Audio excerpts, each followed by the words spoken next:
Welcome to Unveiled, the Hampton Police Division podcast where we dive into the world of policing. I'm your host, Chief Jimmie Wideman, and today we are joined by Lieutenant Paula Scheck and Mr. Will Armstrong from Sentara. Today we will discuss critical incident stress management. And I will defer to both my visitors today. Lieutenant Scheck, please introduce yourself.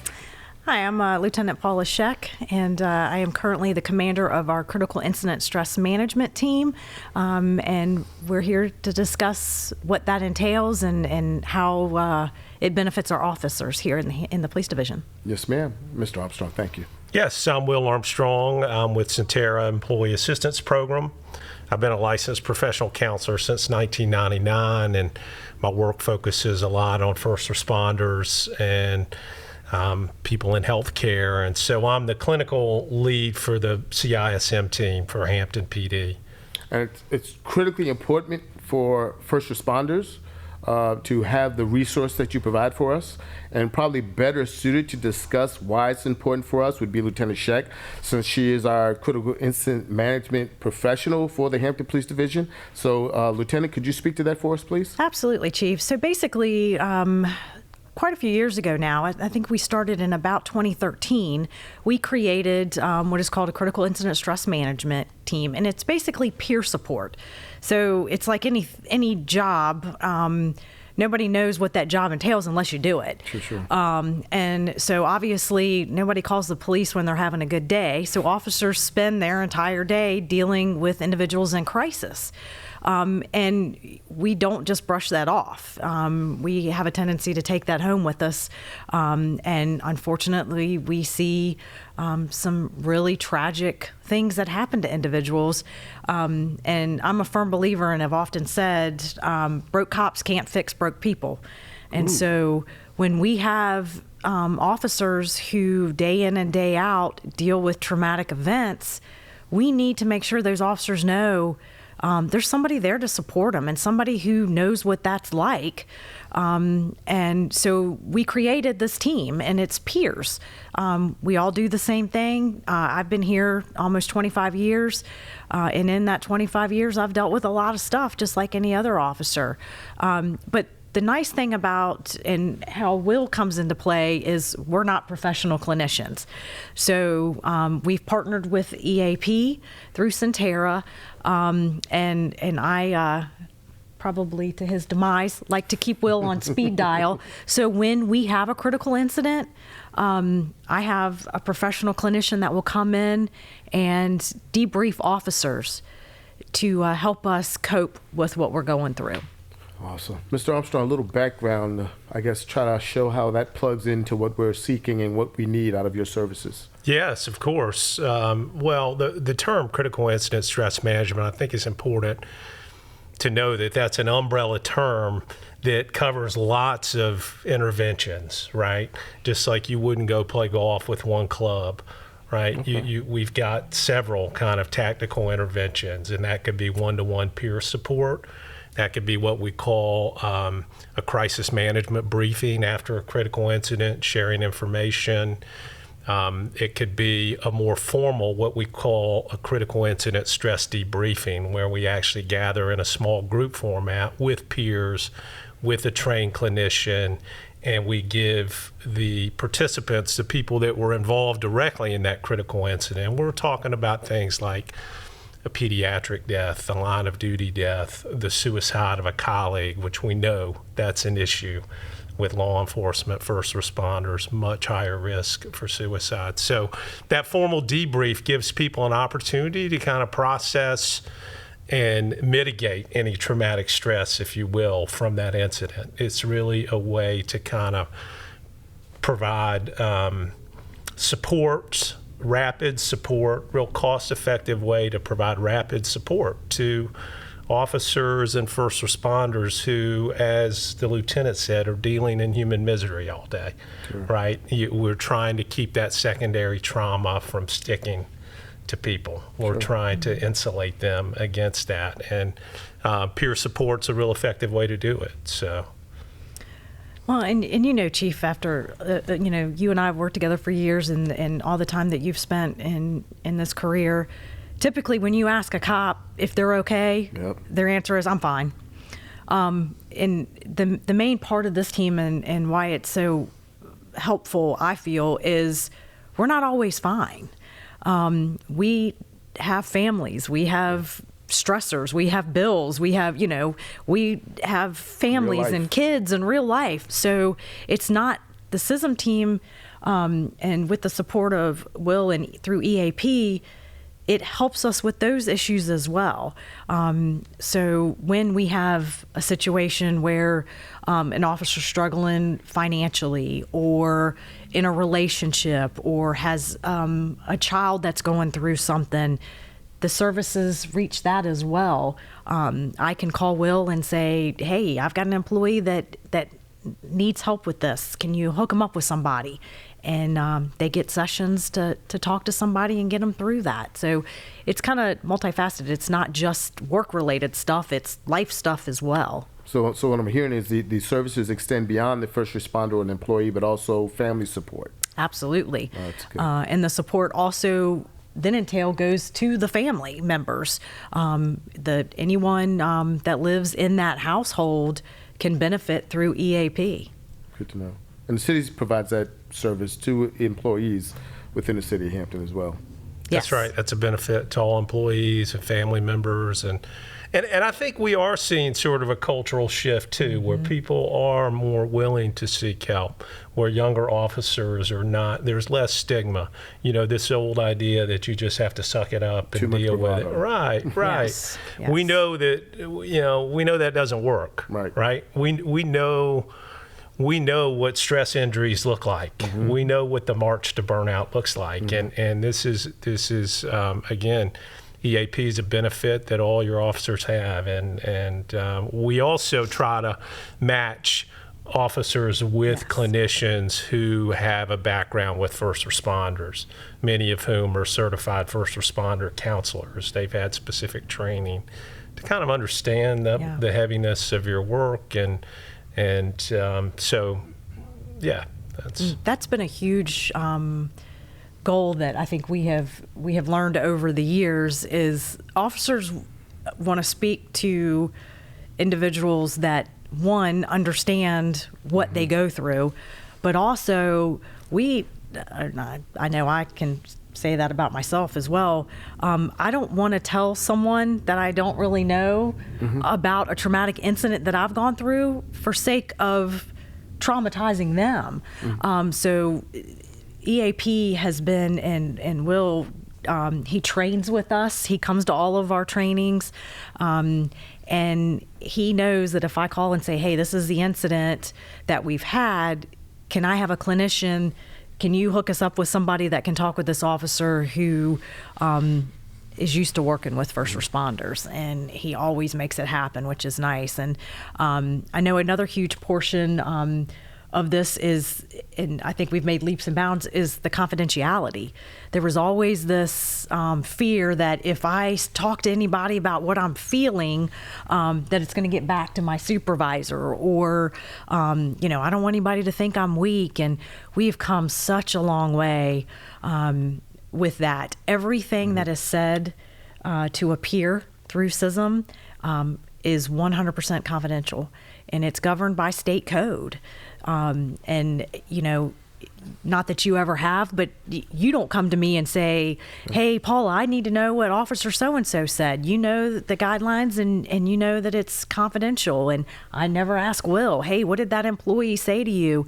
And we've proven that with over the years, that we don't say what officers tell us and what they're going through. And I think that has truly, truly helped with us getting the message out and being able to help individuals. Typically the process is you say, I'm enacting CISM, I say, do what you have to do, and it's a done deal. So, and to that point, could you kind of describe the evolution of CISM being enacted from the point of an incident to actually you all doing what is necessary to bring some sort of comfort to an officer that actually is in need of services? So basically, and as many of our viewers know, we've had some major critical incidents occur, especially, unfortunately, here in the city of Hampton. We've had 2 traumatic baby deaths here recently since we've had the CISM team. And with those cases, it was all hands on deck. So it didn't just affect 5 or 6 officers. It was the majority of the police department. Even dating back to when we had the Noah Tomlin case, and as well as the Cody Bigsby case, we, all of us were affected by that. I know we were at the Corey Bigsby case 52 hours straight. With the inception of the case, and same thing with the Noah case. It was July. There was officers out 24 hours a day searching. And then, you're away from your family. You have the stress of trying to find a small child, an innocent victim, alive and well, and doing everything you can to have a positive outcome. You take that stuff home with you, and it's not like we can flip that switch and lay our head on the pillow and make it go away. So those were some of the major cases and some of the things that have occurred. There's been many, many other instances, but where we have been able to utilize the CISM team for critical incidents, and we pair officers up basically in the we group officers in the level of trauma that they have seen. So officers on a case that are directly involved are who we set up with our clinicians, and then we set up a second group for those who may have been on the perimeter of the scene or not directly involved in the case.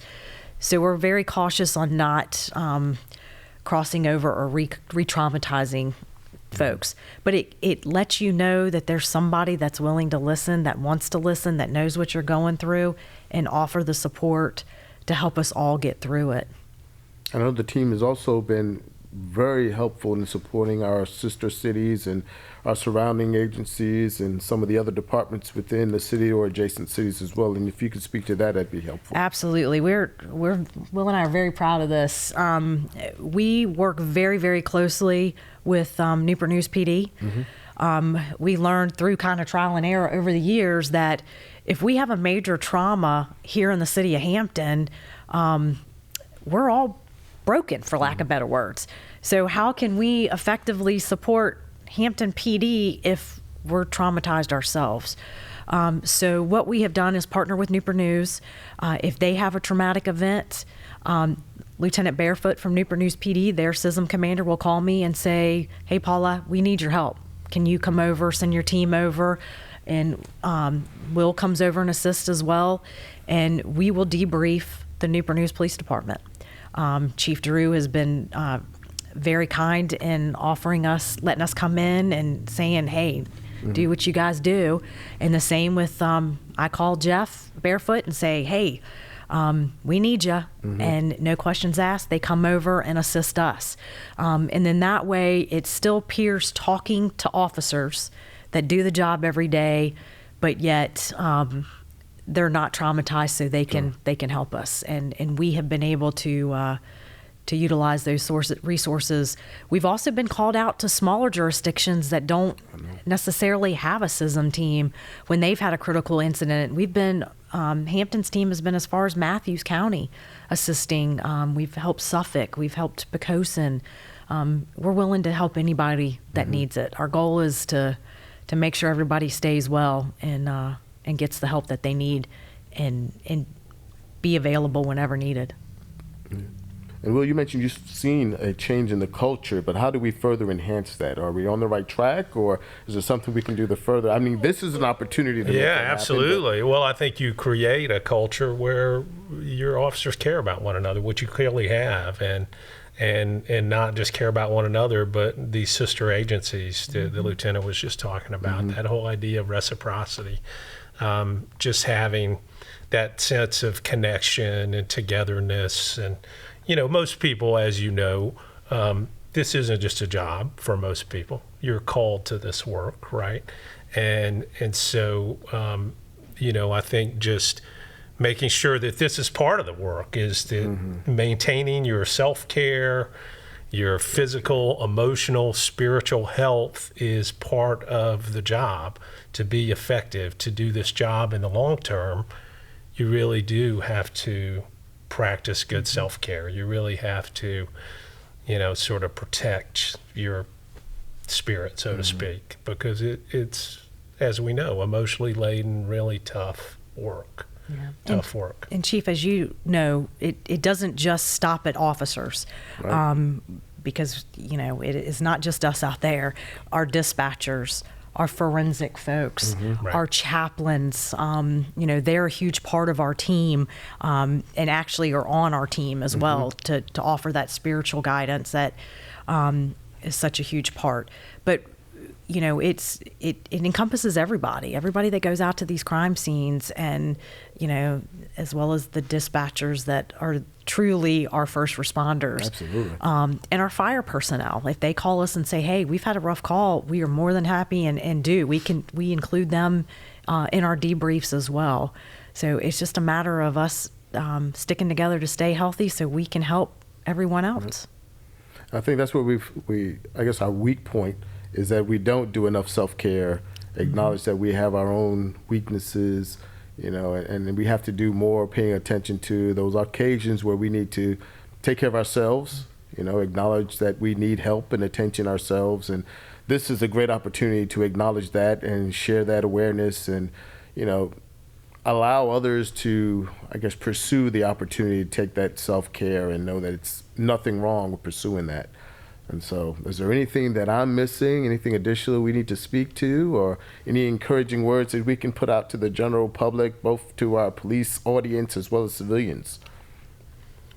I think just the main point that I know we both want to get across is don't be afraid to ask if you need something. I mean, Right. It's we all have our own stuff, and we have those stressors, and it's okay to talk to somebody. And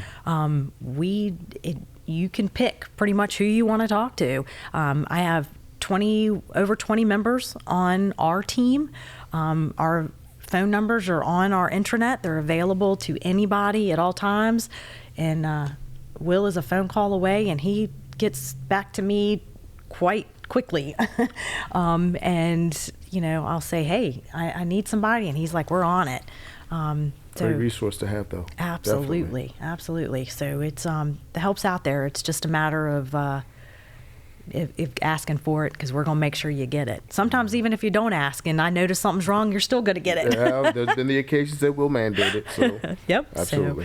And it just having a peer check on somebody. I mean, there's such value in that. Just, hey, how you doing? Can I get you a bottle of water? Yeah. Can I, just sit with you for a minute? We're around each other so much. You figure officers typically work 12-hour shifts. You sleep at some point. So we tend to be around each other more than officers are at home for the most part, and our dispatchers. So we have a tendency to know when somebody's not right, if something's bothering them. And I just ask officers, it does nothing it hurts nothing to ask somebody, hey, you having a bad day? Or, hey, you all right? Everything all right? Quick check-in. Yep. That's all it takes. And and if they're not, then we can get somebody for them to talk to. Yep. As we should. Absolutely. Well, I appreciate you guys. I think All it's right. been very, very educational, certainly educational, because there's still some facets of the program that I wasn't entirely familiar with. I think it's vital that we do all the training on how to, survive all the other aspects of policing, but we don't pay as much attention on the self-care component of it. And this is a great opportunity to get the information out, make people more comfortable with seeking help when they need it. So definitely value-added discussion. I thank you for your time. I thank the viewing audience for spending time and watching the podcast. So thank you for viewing this episode of Unveiled, and hopefully you gathered some valuable information. I thank Lieutenant Commander Paula Scheck as well as Mr. Will Armstrong for coming, and thank you for your time. Thank you.